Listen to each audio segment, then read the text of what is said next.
കോഴിക്കോട് ജില്ലാ പഞ്ചായത്തിലേക്കുള്ള സ്ഥാനാർത്ഥികളെ പ്രഖ്യാപിച്ച് LDF. CPIM 16 സീറ്റിലും CPI 4 സീറ്റിലും ഘടകകക്ഷികൾ 8 സീറ്റിലും മത്സരിക്കും.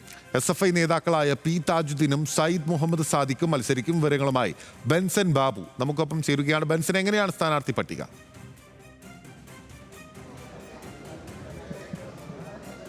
ബിന്നിൽ സൂചിപ്പിച്ചതുപോലെ തന്നെ ജില്ലാ പഞ്ചായത്തിലേക്കുള്ള സ്ഥാനാർത്ഥികളെയാണ് ഇപ്പോൾ പ്രഖ്യാപിച്ചിട്ടുള്ളത്. കോർപ്പറേഷൻ അതോടൊപ്പം തന്നെ പഞ്ചായത്ത് അടക്കമുള്ള സ്ഥാനാർത്ഥികളെ മറ്റന്നാൾ പ്രഖ്യാപിക്കുമെന്നാണ് ജില്ലാ നേതൃത്വം അറിയിച്ചിട്ടുള്ളത്.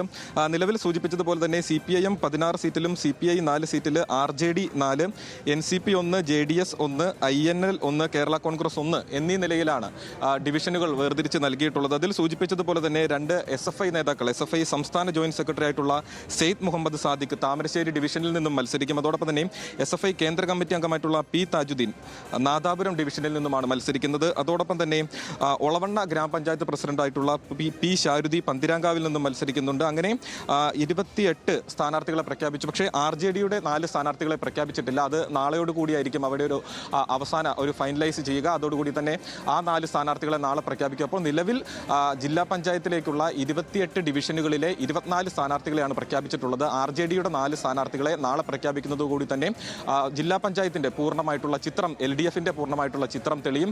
സൂചിപ്പിച്ചതുപോലെ തന്നെ കോർപ്പറേഷൻ അതോടൊപ്പം തന്നെ പഞ്ചായത്ത് അടക്കമുള്ള ബ്ലോക്ക് പഞ്ചായത്ത് അടക്കമുള്ള സ്ഥാനാർത്ഥികളെ മറ്റന്നാളാണ് പ്രഖ്യാപിക്കുക. അവസാനഘട്ട ചർച്ചകൾ പുരോഗമിക്കുകയാണ് എന്നാണ് പറയുന്നത്. നിലവിൽ P. ഷാരുദി അടക്കമുള്ള ആളുകളെയാണ് ജില്ലാ പഞ്ചായത്ത് പ്രസിഡന്റ് സ്ഥാനത്തേക്ക് പരിഗണനയിലുള്ളത്. മത്സരം പൂർണ്ണമായും വിജയപ്രതീക്ഷയുണ്ട്.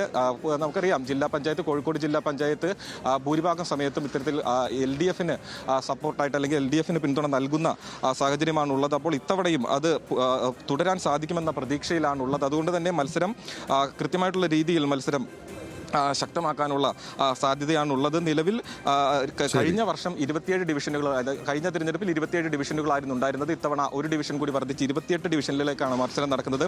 കഴിഞ്ഞ തവണത്തെ അങ്ങനെയാണ്. എന്തായാലും മത്സര ചിത്രം വ്യക്തമാകുന്നു. LDFും അവരുടെ സ്ഥാനാർത്ഥികളെ പ്രഖ്യാപിച്ചിരിക്കുകയാണ്.